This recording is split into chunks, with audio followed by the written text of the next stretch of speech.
Գյորջյան Կասկադ 60 ամիս փուլային վճարում բազմաթիվ առավելություններ։ Մենք արդեն քննարկում ենք անազատության մասին այդ հնարավոր բարգացները։ Դուք իսկապես հավատում եք, մի ծնողը դուք եք, հարգելի փաստաբան, եւ դուք այս պահին ներգրաված եք նաեւ գործում որպես ծնող, չէ՞։ Որպես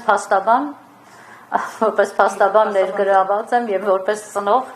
ինձ համար երևի թե կրկնակի դժվար է հիմա խոսելը, այն էմոցիոնալ ֆոնը, որ հիմա ես ունեմ։ Երեխեքին ճանաչում եմ 10 տարի, իմ տղայիս հետ նրանք սովորում են նույն դասարանում։ Դավիթս եւ Միքայելս այդպես պետք է ես արտահայտվեմ երեխեքի մասով, որտեղ իրենք են բացառիկ երեխեքն են, որոնք դպրոցում համարվել են լավագույնը, երկու դպրոցի դեմքը պարզ անող բոլոր մրցույթներում եղել են Դավիթը եւ Միքայելը, մշտապես ստացել են պատվոգրերը եւ մեր բոլոր երեխաների համար իրենք եղել են ուղեցույց, ուղենիշ եւ այն մարդը, ում պետք է հասնել։ Ես նույնպես տղա երեխայի մայր եմ, միշտ իմ ծնողական խորհուրդը եղել է նմանվի Դավիթին, Միքայելին, որտեվ այս երեխեքը դա միայն խոսքեր չի, որ ուզում եմ որպես փաստաբան մեկնաբանեն, որ լավ լինի։ Դրանց մասին են վկայում։ Ակյացեք երեխեքը բացարձակ տիրապետում են օտար լեզուների, տիրապետում են անգլերենի, B1 մակարդակով տիրապետում են իսպաներենի։ Այդ երեխեքը մեր երեխեքի համար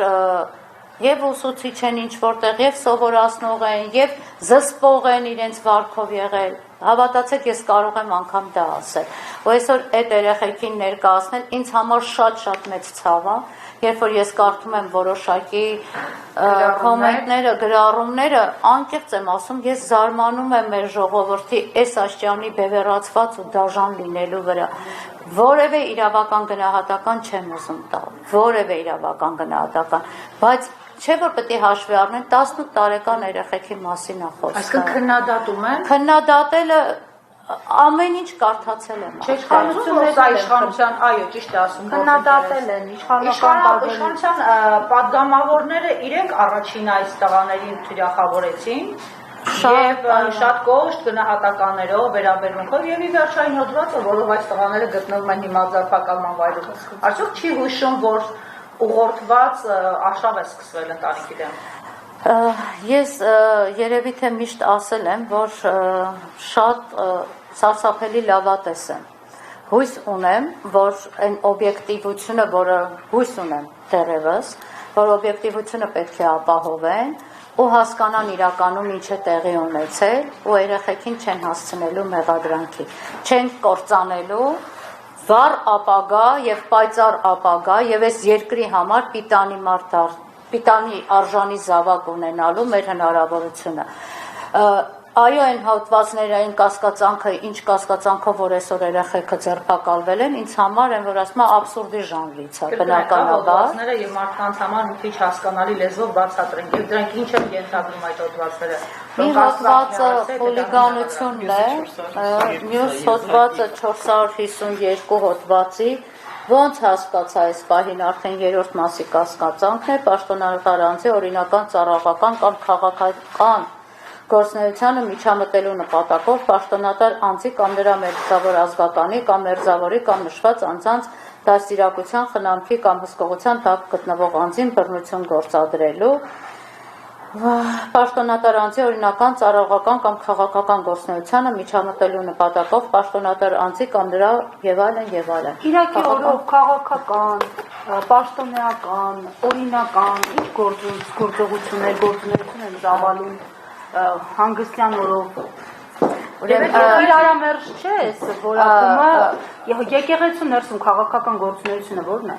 Բոլորիս է հայտնի, որ մենք եկեղեցու ներսում քաղաքական գործունեությունով պայմանավորված որևէ գործողություն անելու իրավունք չունենք։ Բայց եկեք այս պահին ես հոդվածները չմեկնաբանեմ, ասեմ ինչ իհարկե համարում եմ ոչ օրինական ազատազրկման սահմանը միջադասեք, 2-ից 5 տարի։ 2-ից 5 տարի։ Մյուս հոդվածները առաջադիմությամբ երեխաները պիտի այսպես մի հատ պատահական միջադեպով հայտնվեն վերջում։ Այլընտրանքային պատիժներ են նախատեսում։ Ես չեմ ուզում դրա մասին խոսեմ, ասեմ ինչի, որտեղ հույս ունեմ, որ ի վերջո չենք հասնելու մենք դրան։ 72 ժամով երեխաները ձերբակալված են, Հույս ունեմ, որ երեխեքին մեղադրանք չեն առաջադրելու։ Ինչի համար հոդվածները հիմա չեմ մեկնաբանում եւ ինչ որ քայլ առաջ չեմ գնում, որովհետեւ դեռևս չունենք մեղադրանք։ Երեխեքը ընդամենը կասկածյալի կարգավիճակ ունեն, ձերբակալվածի կարգավիճակ ունեն, մեղադրյալի կարգավիճակ չունեն։ Աստված մի արածցե, եթե երեխաներին մեղադրանքներ առաջադրվի, բնականաբար ամբողջ մանրամասնությամբ հանդես են գալու եւ հանրայնացնել են այն ամենը, ինչը որ արդեն մեր ձեռքի տակ կլինի։ Տեղեկություն ստացանք, որ գիշերը շտապօգնության մեքենա է գնացել ԶՊՎ, ինչ խնդիր կա տղաների հետ կապված։ Մենք արդեն ասացինք, որ երեխեքը որոշակի բավականին բարդ ավելի ճիշտ առողջական խնդիրներ ունեն։ Շտաբօգնությունը հրավիրվել է, որտեղ մասնավորապես Դավիթը ունեցել էր գլխացավեր, Դավիթը երեկվանից ուներ ուժեղ գլխացավեր եւ աչքերը ամբողջությամբ այլուն էր լցված։ Հիմա արդեն հարցում ենք արել, պատասխանը դեռևս չենք ստացել, իրենց հետ զրույցից արդեն իսկ տեղյակ ենք, որ վատ ա եղել, բայց պատասխանը դեռևս չենք ստացել, դրա համար կոնկրետ չեմ կարող ասել, ինչ կարգի բուժօգնություն են ցուցաբերել։ Իսկ տղաները հարցաքննվել են, պատմել են։ Տղաներին փորձել են հարցաքննել, երեք հրաժարվել ենք ցուցմունքներ տալուց։ Ուղղակի մեկ բան ուղղակի երեխեք շոկի մեջ են, պատկերացրեք դուք իրենց տեսնում եք, սենց հաղթանդամ տղաներ, չէ, բայց ընդամենը 18 տարեկան են, դեկտեմբերին են դարձել 18 տարեկան, իրանք երևի ամբողջությամբ այդ երեխեքը չէին էլ ընկալում իրանց հետ ինչա կատարվում։ Ինչու են երկու եղբորը տարել, եթե միջադեպը ըստ էության մեկի հետ է ծագել, ինչու են երկու եղբայրները ԶՊՎ-ում գտնվում, եւ ինչու մի քանի ժամ անց ձերբակալվում է երրորդ մարդը, Գևորգը, որին ես հանդիպել եմ, եւ այդ մարդը չգիտեր, որ ինքը պիտի ձերբակալվի, մենք բակում քննարկում ենք, զրուցում ենք, մենք տեղափոխվում ենք ամեն մեկս մեր տուն, տեղեկանում որ մի քանի ժամ հետո Գևորգին են ձերբակալել։ Գևորգը փաստորեն քաղաքացի է, որպես եղել էր բանում, պատարագի էր մասնակցել։ Մշտապես նա այդ եկեղեցու հավատացյալ է, մշտապես էր։ Առավել եւս դուք եք ասում, դա անգամ մենք չգիտեինք, ասեմ, որ երեխեքն էլ մշտապես այցելում են կամ Սուրբաննա, պատարագներին կամ Զորով, տարբերություն չկա։ Երեխեքը հավատացան, եթե երեխան ձերբակալվածի կարգավիճակում ուզում է իր աղոթագրքերը, ես 27 տարի անկեղծ եմ ասում, փաստաբան եմ, 99 թվականից փաստաբան եմ, 27 տարվա ընթացքում երբևէ որևէ ձերբակալված կամ կալանավորված մեզանից չէր ուզել 3 աղոթագիր, խնդրեց ընդ որում, որ եկեղեցիից մենք անպայման աղոթագրքերը վերցնեն, Տեր Ողորմյան, Տեր Ամենակալը եւ Պատարագամատույցը։